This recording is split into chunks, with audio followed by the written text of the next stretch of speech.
Hey, Matt, we're finishing out the week here. And did you hear about this shooting at Circle Center Mall? Yeah, man, it's been absolutely wild. I heard about, we were actually, I think, grabbing lunch when it first happened.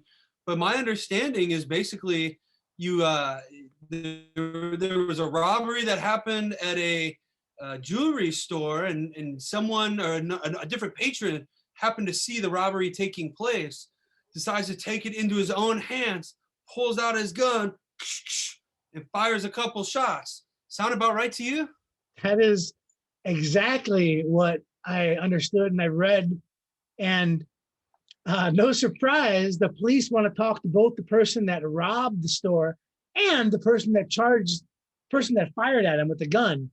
And so I thought this would be a great little video on self-defense. So let's walk through this. Yeah, absolutely. So, in a situation like this, what's kind of the general rule when it comes to, you know, seeing something like this happen? Kind of break that down for me. Absolutely. So in Indiana, you are 100% allowed to protect property. And so there's two types of property in Indiana. The first one is a dwelling, your house, the curtilage, which is basically the area around the house. Basically, Indiana, it's going to be your yard. And then an occupied motor vehicle. Now, if it's your house, your yard, or occupied motor vehicle, you are allowed to use reasonable force, including deadly force, to prevent or stop an attack or entry upon your house, yard, or occupied motor vehicle. Now, for other property that's not your house, not your yard, not your occupied motor vehicle, you're still allowed to use reasonable force, but you can only use deadly force if you seriously believe that deadly force is necessary to prevent serious bodily injury to yourself or another person, or to prevent a forcible felony. So basically, it kind of loops back to the self-defense statute. You can use self-defense, including deadly force, if you think you are going to be seriously injured or somebody else. And now, Matt, this is super important. I don't want anyone listening to this video or watching it saying, well, I shot at the person who was stealing the jewelry because I felt threatened. You know, and I know, and everybody who watches these videos knows that in Indiana, there's two prongs to self-defense. There's an objective prong and a subjective prong. Matt, what is the objective prong for self-defense? So, the objective prong is what would a reasonable person do in this situation? So, for example, if you have, someone coming at you with a gun, then it's objectively reasonable to pull out your own gun and you can use deadly force in that situation. If someone's coming at you, charging at you with a teddy bear, you can't whip out a gun and throw a few shots into the guy. You might be able to grab another teddy bear, perhaps inflatable SpongeBob over here, but you can't whip out a gun or use deadly force if you're not being met with deadly force in the first place. What is the difference, though, with that and a subjective, the subjective prong? Well, subjective, you're exactly right. So from the outside in, observers, a reasonable man observer would have to say your response was appropriate. For the subjective prong is, did you really feel that way? And so typically, although it's not 100% necessary, the client would actually testify, I was scared because this is a very traumatic situation. You can infer subjective from circumstances, but I'm just telling you right now, there are a lot of people in jail for shooting people because of trying to defend property. So, I wasn't there. I haven't watched the video. It sounds like this guy stole stuff from the jewelry store and ran. I love defending people, but that's going to be a hard case for self-defense if you're shooting at somebody who stole property and that person's running away. Or even if they're like in the middle of stealing the property, you probably still can't shoot them or at them unless they have a gun, they're throwing things or yelling and screaming. I mean, it's a hard sell, man, to the trier of fact, the judge or a jury.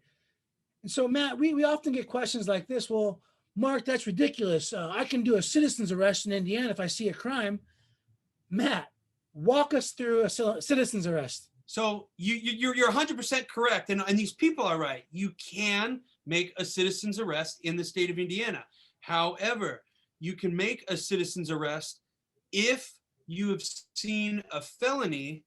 Then you can actually use reasonable force to make that citizen's arrest. So basically, you need to be witnessing a felony or have witnessed a felony. You can't use deadly force unless there's a fear of bodily injury to yourself or someone else, which again loops back to the self-defense statute almost.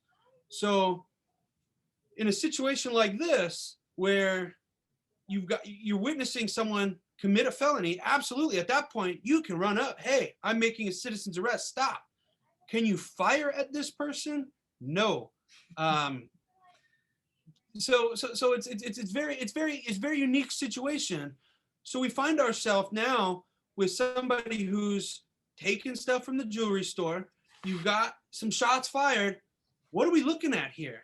Kind of break that down for us. Yeah, so Indiana has all sorts of statutes, involving firearms and whatnot. The one I see filed most often in situations like this, where someone took a shot at somebody, not necessarily trying to kill them. I mean, I hope the guy wasn't trying to kill him, but someone shooting a gun, and you typically see criminal recklessness with a deadly weapon. It's a level 6 felony. The maximum time in jail is 2.5 years. It's a felony. I mean, Marion County takes gun crimes very seriously. Even if you're trying to be the hero,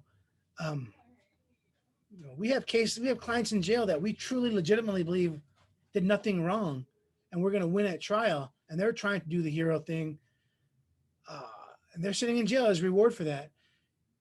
Had the person actually hit the robber, I mean, it could be anything. You could have aggravated battery. If the person actually died, they could be murder. I mean, there's a whole slew of things. The bottom line is, don't shoot your gun unless you're in serious fear of serious bodily injury for yourself or somebody else, or you're trying to prevent someone from committing a forcible felony. If the person that actually fired the gun is watching this, remember, if the police find you, plead the fifth. That's so important. And Matt, do you have any parting words? No, I mean, if you ever find yourself in a situation, or somebody in a situation, you kind of hit it. If the person that fired the gun happens to be watching this, we hope you give us a call, 317-632-3642. We're happy. We're ready to help. And remember, this goes for everybody. Always plead the fifth.